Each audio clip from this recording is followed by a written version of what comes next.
Hello everyone. As requested, I am going to now read out The Adventures of the All Guardsmen Party, which was requested by a fan. However, I am not going to read out the first chapter. The reason as to why is because it's only an introductory chapter to the DM group, rather than an introduction to the actual story. As such, I have chosen to skip it. But I'm going to make this very epic indeed, with the first chapter, Guardsmen and Pilgrims.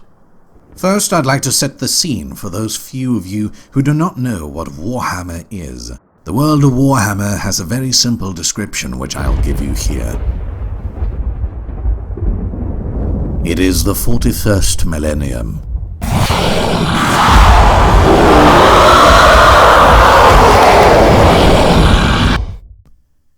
And there is only war.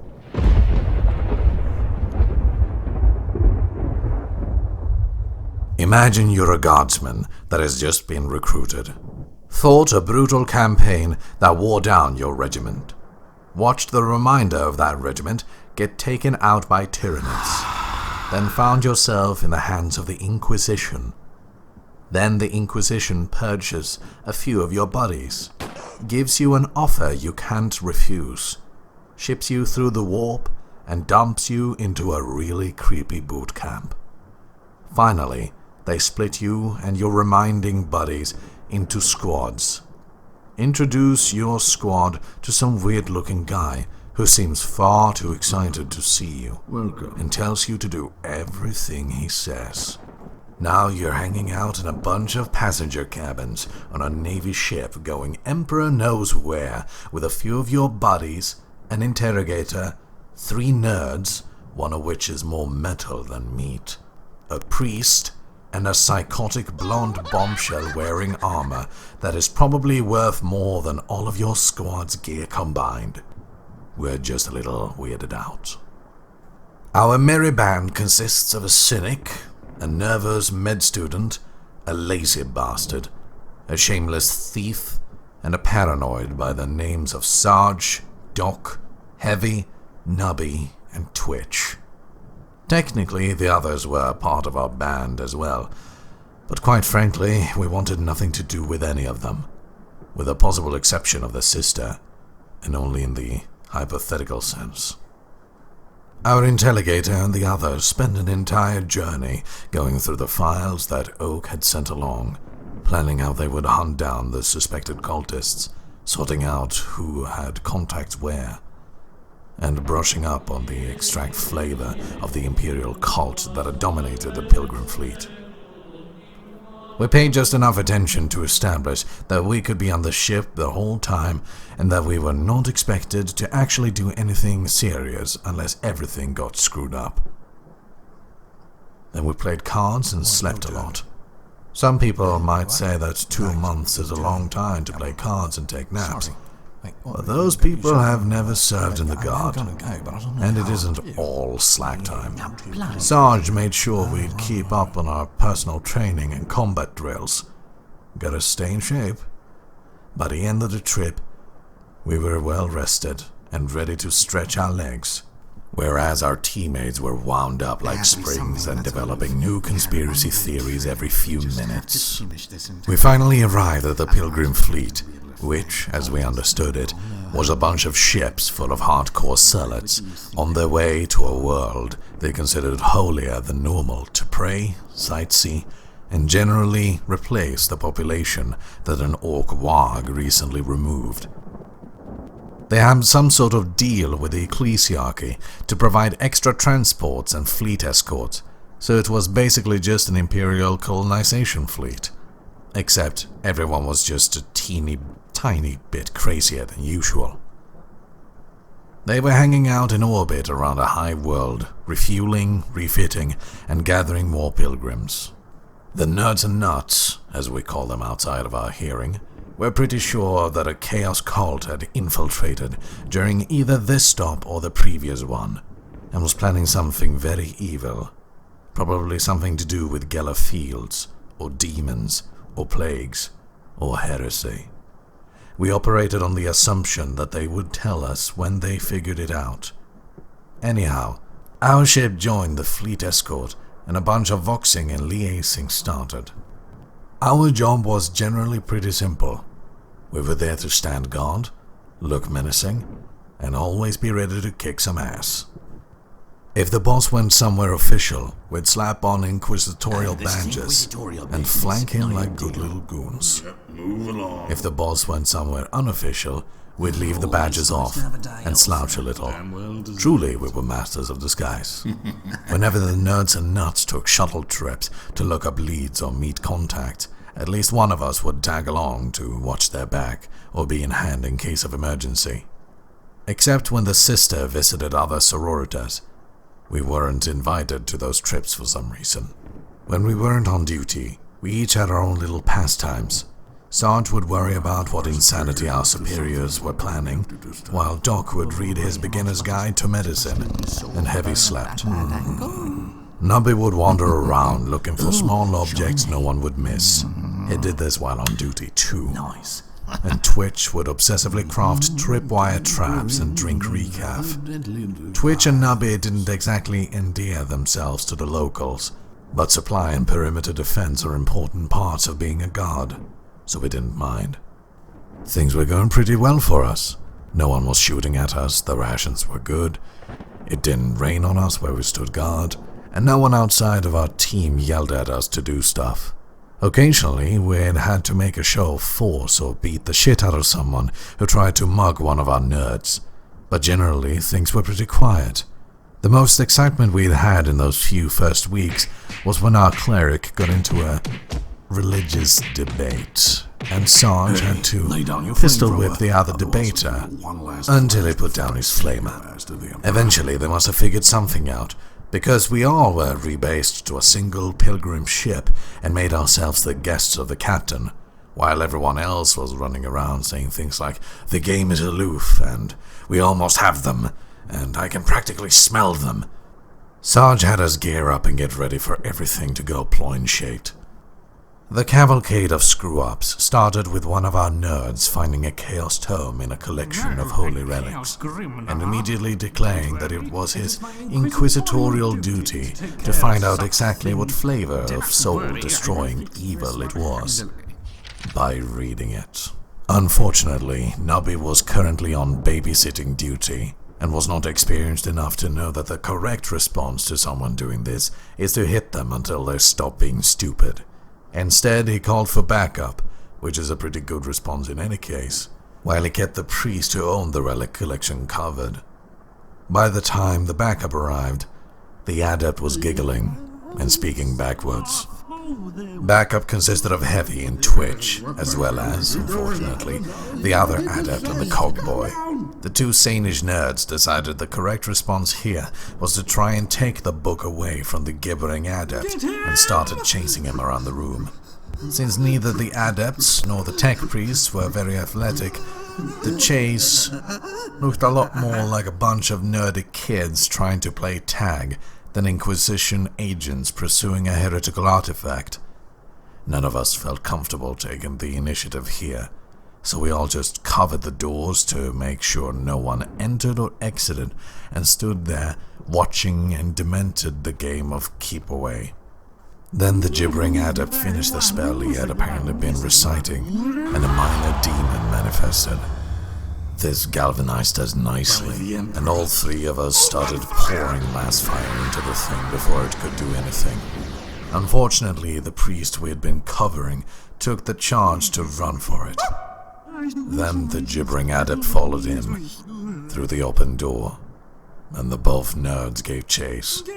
And now all four were running through the room full of pilgrims. The priest was screaming about heretics and demons, the adept was screaming about the glory of chaos, and the nerds were still trying to wrestle the book away. The pilgrims mobbed the insane adept and tore him and the book apart in seconds, then starting chasing the nerds with similar intent. The cogboy apparently took charge and decided that not being torn to pieces was the better part of valor. Then he concluded that the safest place to hide from the mob of maddened imperial zealots was within the tech priests who'd kept the ship running. The nerds ran all the way back to the ship's engine room with a steadily growing mob at their heels, baying for blood. The tech priests let them in and closed the door behind them, but the mob refused to disperse and settled in to siege them out. Meanwhile, the heroic guardsmen shot the minor demon until it stopped moving, then stomped on it until it stopped being solid. That done, we went to check on the runners and saw the mob chase them out. This was above our pay grade, so we decided to kick the problem upstairs and fought it up while we waited for further orders. Eventually our cleric and sister arrived with the Sergeant Doc in tow and the boss voxed us all. We gave our report, the nerds were voxed and gave theirs, then the boss gave us our orders. Us guardsmen were to secure the relics and demonic remains. The nuts were sent to talk to the Pilgrims' leadership to get them up dispersed, and the boss would talk to the captain and get some support sent down. This sounded like a pretty good plan, but by this point, we'd started to suspect that we were the only competent people on the team.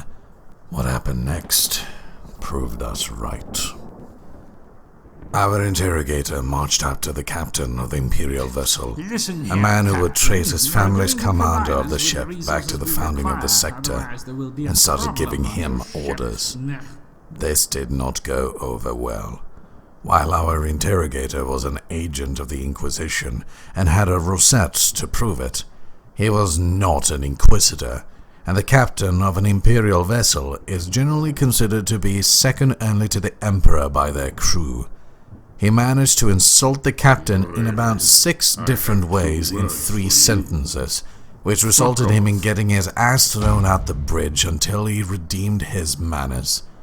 The captain sent us a brief message instructing us to sort out any problems with the cargo, without bothering him or his crew.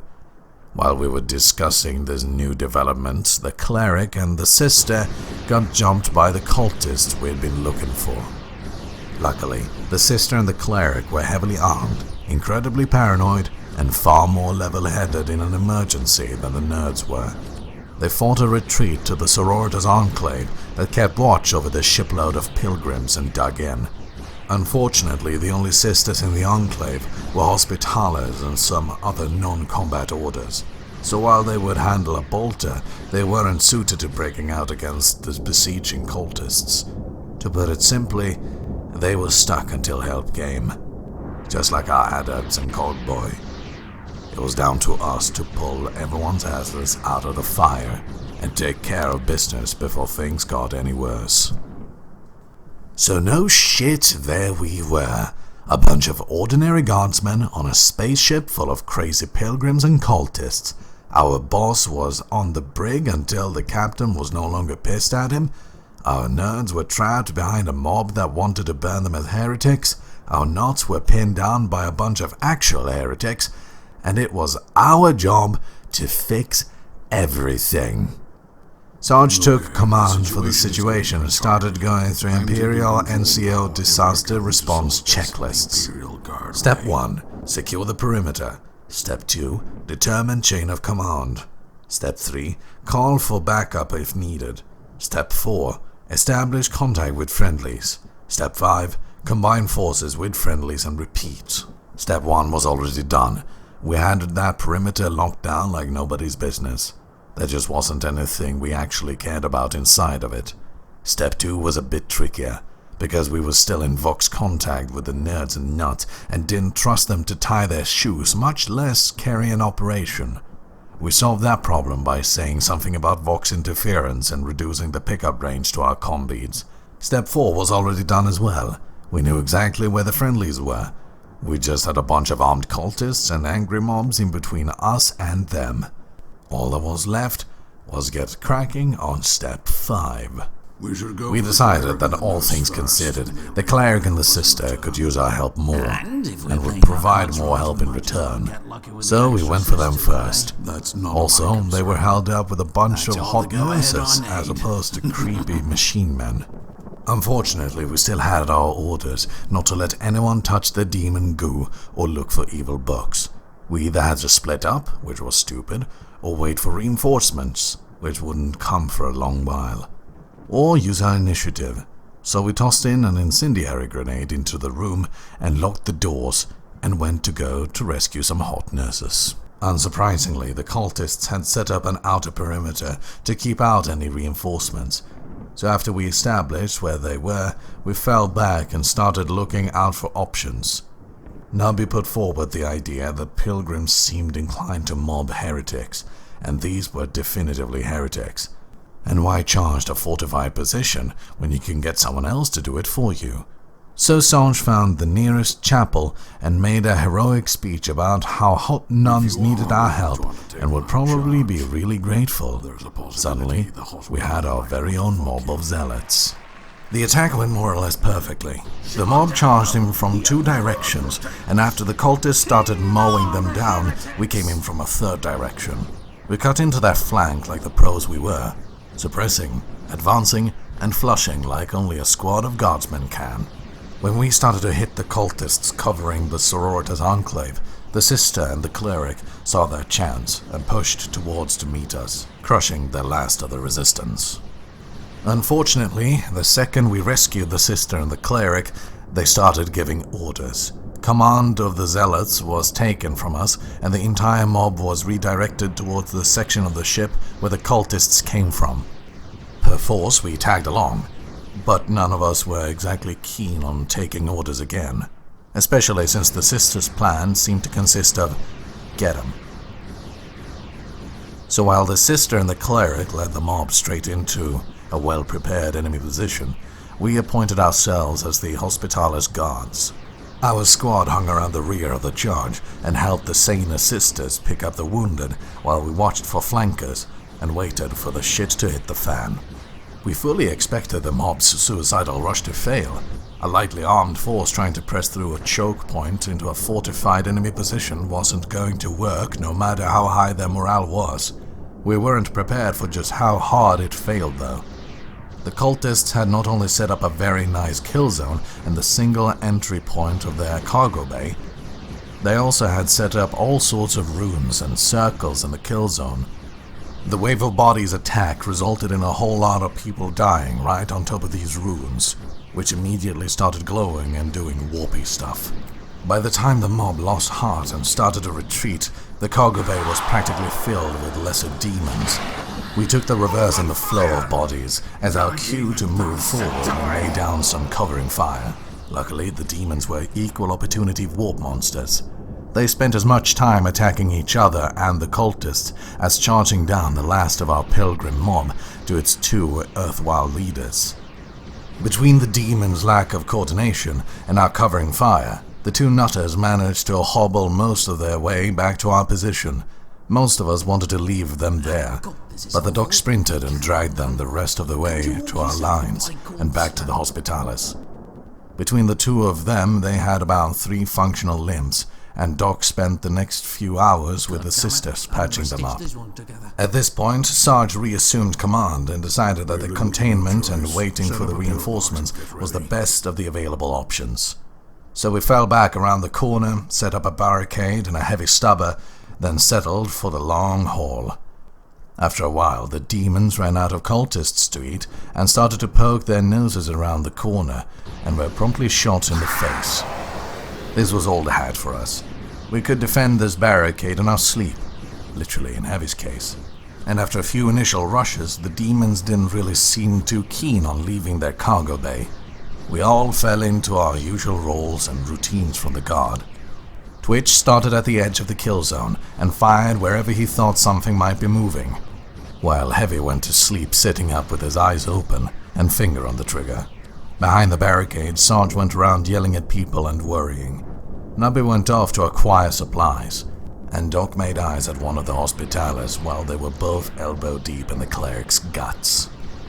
After a few hours of light trench duty, which was actually quite nice all things considered, our backup arrived, the second Interrogator's team, who had been doing Emperor knows what all this time, showed up at our barricade and Sarge explained the situation. Once again, command was handed off, but luckily the new interrogator decided to leave Sarge in charge of the barricade while he went to talk with the captain and convince him to not void out our section of the ship. Our little troop had been reinforced with 10 guardsmen, 2 psychers, and another damned cleric, so Sarge decided it was time to be proactive. Sarge wasn't happy to have another cleric around, and none of us wanted anything to do with the psychers, so the cleric was put in charge of keeping them as far away from us as possible. That taken care of, a plan of attack was quickly formed, and a pair of grenade launchers was scorched up from the other team's arsenal and Nubby's collection. We started a walking barrage from the hallway, then slowly advanced our entire barricade until it was at the edge of the cargo bay. This wasn't exactly the fastest way to clear out the demon infestation, but it was definitively the safest. Not a single one of them managed to get within a biting range of us. Once we were at the edge of the bay, we just sat there and shot nades into it until we ran out. Which took quite a while since Nubby could acquire a surprisingly large amount of stuff. Eventually the launchers ran dry and it was time to clear the cargo bay in the old-fashioned way. But the nades had done their job wonderfully. There wasn't really any cover left in the bay at all, so as long as we advanced slowly and carefully, it was pretty easy to mow down the few remaining demons before they got close. All in all, it went pretty well, except for the big glowing shield thing at the back of the bay. The shield was big and glowy and evil looking. We could sort of make out the remaining cultists inside of it doing cultisty things, but we had no desire to get close to it. Quite aside from its appearance, there were quite a few corpses near it that looked like they had been turned inside out. We scientifically examined the shield for a while, which is to say we shot it with every type of weapon we had sitting around, but nothing even dented it. Eventually we gave up and Sarge voxed the replacement interrogator and the 2 adepts with him for advice. We got a long-winded explanation that included a lot of terms like ritual entropic shield and drawing power directly from the warp and energy-based demon life form, and attempt to psychically resonate with, then overwhelm the field, which boiled down to, go get the psychers to poke at it. This was not the situation we were hoping for. We had all heard stories about psychers, and had encountered a few chaos witches during one of our deployments, so none of us had any desire to be near 2 psychers when they attempted to crack open this shield. With the exception of Sarge, the cleric, and the other squad leaders, we all fell back as far as we could and got ready for a shitstorm. It didn't take long. Within a few seconds of the psychers walking towards the shield and getting all glowy, everything went wrong. The first psyker started screaming and was suddenly surrounded by a torrential downpour of blood. Then the second psyker started growing wings and horns. We all promptly opened fire on the possessed psyker and quickly reduced him to a thoroughly charred corpse, while Sarge decked the first psyker and dragged him back to the barricade. Since one psyker was unconscious and the other was a pile of smoking ashes, we decided that it was probably time to figure out our own solution to the problem. Our experiments had established that last firing grenades didn't do much to the shield, but since we were guardsmen, we felt sure that enough faith and firepower could solve anything. We set up positions around the shield and started continuously plinking last fire into it. Because when you have a fusion reactor to recharge your cells from, you might as well lay down some indiscriminate suppressive fire. While we held the fort, Nubby and the cleric were sent to acquire as many explosives, holy artifacts, and priests as possible. While they were out scouring, Twitch made a very good argument for setting up a blast shield. We voxed the Cogboy and his buddies, who were still under fire, and asked them to send down some servitors with big old metal shipping crates. Then we built a big-ass wall around the shield. When the supply run was finished and the blast shield was in place, we more or less just dumped several wheelbarrows filled with holy symbols into a walled area, along with several barrels of promethium. We got a lot more of this stuff than we expected. It turns out that we're going to use it to blow up some heretics is a pretty persuasive argument. After that, we got the priests to bless all the explosives we could scour. We weren't sure it would help, but it certainly wouldn't hurt, and to let them be useful. We tossed the holy munitions into the blast area as well, and had Twitch set up the detonators.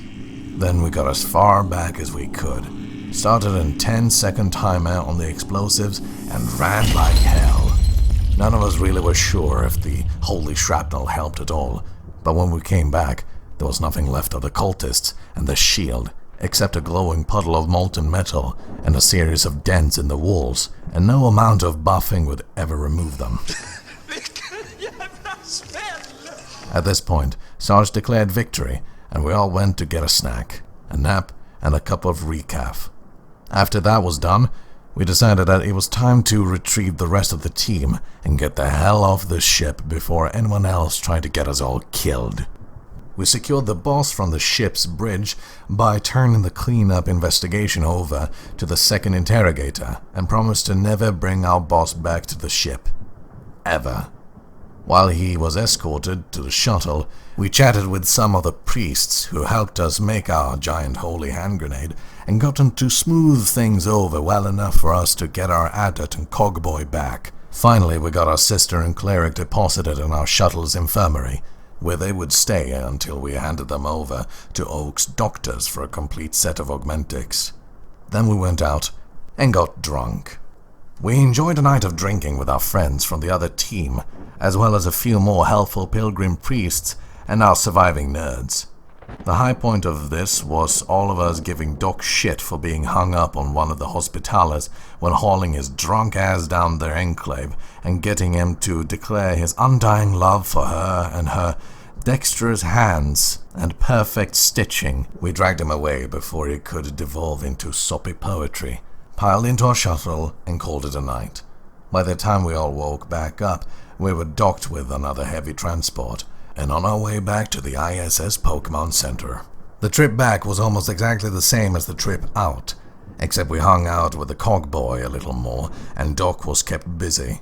The tech priest had been damn handy working on the ship AdMech and handling our communications, so we promoted him to the rank of Cog Bro, and he was welcome in our quarters.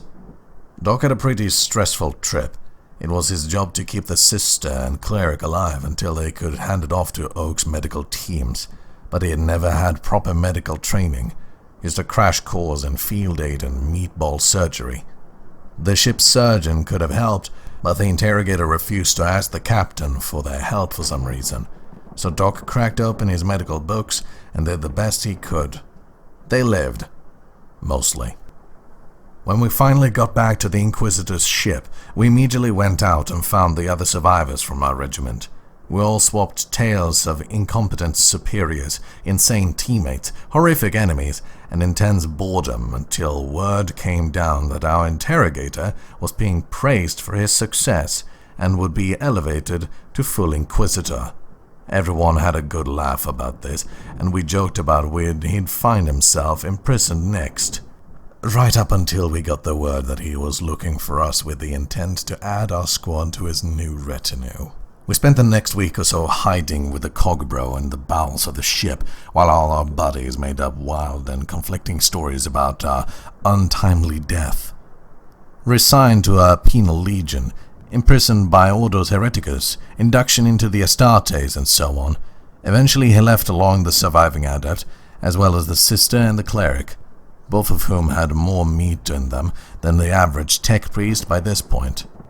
We all breathed a sigh of relief and returned to our regiment's little camp. After a few weeks of R&R, or as close as you can get on an inquisitorial battleship, a runner came down and told us we were being assigned to a new team under Interrogator such and such, and that we were to report to our shuttle immediately. With a weary sigh, we packed up our bags, or overloaded the wheelbarrow in Nutty's case, and headed out to the transport. When we got to the shuttle, the pilots helpfully informed us that the interrogator and his 2 assistants and 3 psychers were already aboard. Twitch and Nutty both tried to run for it, but the shuttle's hatch was already closed. Twitch and Nutty were retrieved, and all moved into the main seating area of the shuttle. We were greeted by our new interrogator and introduced to our new teammates, one of whom was giggling and chewing on a seat cushion. As we stared in horror, the interrogator gave us a quick briefing, explaining that we had been assigned to go find out why the world hadn't been supplying psychers to the black ships. We did not have a good feeling about this. Thank you all so much for watching. Please consider liking and subscribing if you want to hear more of the All Guardsmen Party, and remember to share it around so that the views can accumulate. I have been a free man or not. Stay tuned for the next video. Be at peace.